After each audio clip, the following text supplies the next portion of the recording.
It's with Michael and all our children here in mind that I'm standing here today to talk with you about a very serious matter. And I'm going to get right to the point. This special election to succeed Senator Lott couldn't be more important to our state and to our country. I'm standing here at the War Memorial Building because to me, this memorial symbolizes the gravity of what is at stake.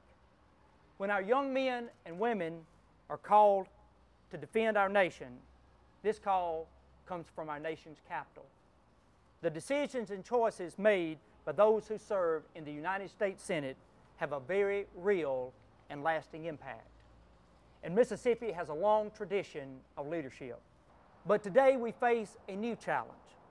We need a senator determined to change the Washington way of doing things because it's hurting Mississippi and it's hurting every state in the country. You all know what I'm talking about. The deficit spending, the pork barrel earmarks, the spending money they don't have, and wasting the money they do have. Congress has spent years turning a blind eye to illegal immigration and a deaf ear to economic fears of the middle class. Our national debt is weakening our position in the world and bankrupting what we can do here at home. And on top of all of that, we're losing jobs to the countries overseas and are on the verge of a national recession. We can either settle for more of the Washington way, or we can change the direction of this country and have Mississippi lead the way. It's why here today I'm announcing my candidacy to represent Mississippi in the United States Senate. During my 4 years as governor, we helped create over 52,000 jobs, brought in more than $14 billion in investment in creating new jobs in the rural area. And when we brought Nissan to Mississippi, unlike the recent Toyota deal, we required that 97% of those employed be Mississippians. We also passed the historic educational funding reform so that every school got its fair share. We passed the largest teacher pay raise in state history,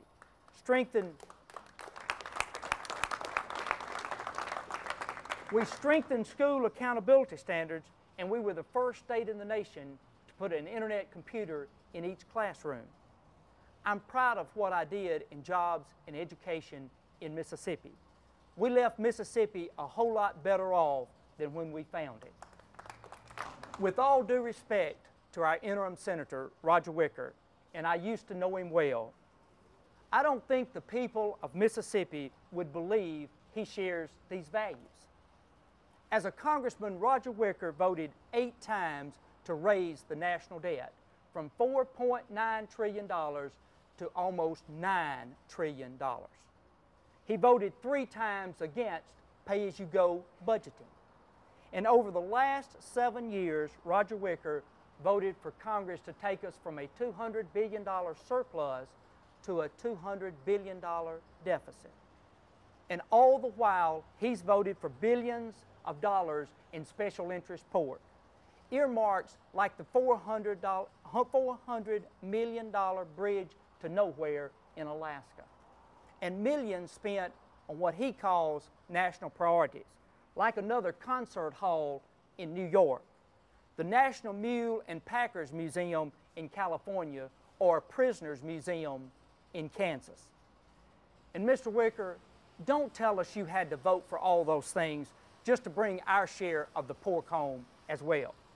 Saying that everyone else does it doesn't make it right, and it isn't good enough anymore. I believe in the rights of taxpayers, and my loyalties are to the middle-class families right here at home in Mississippi. I'm not going to Washington to tell other states how to do their business. That's one thing you learn while being governor. You know what works and what doesn't work here in Mississippi. But what I am going to do is to go to Washington and help change the priorities of our government and the direction of our country. I believe in Mississippi. I believe in the honesty and the integrity of our people.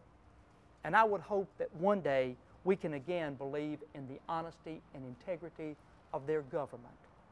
That day may be a long time coming, but we can take an important step right here in Mississippi. For the next few months, the nation's eyes will be upon us and will be watching us.